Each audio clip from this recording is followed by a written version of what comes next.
I am doing an apple crumble on the Blackstone, my friend. Cool.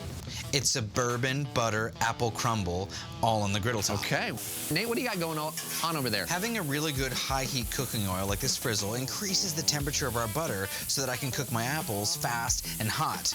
I want to get a little bit of color on these before I add my sugar. Once your orange juice has thickened up, almost like a thin syrup, we're gonna add our brown sugar and then keep tossing until the bubbles get really, really big. You can see that the reduction is starting to look really beautiful. Now that's where we're getting the apple juice, the orange juice, the sugar. Everything is coming together with the butter and making our sauce. Make sure the griddle's nice and hot.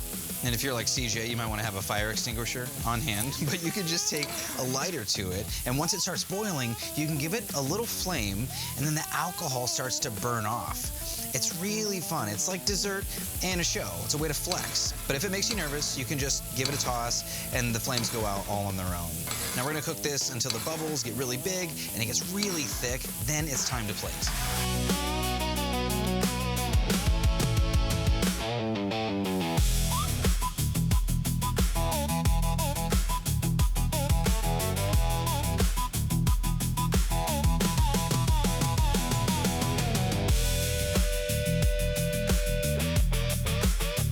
I like a little bite to the apple. Okay.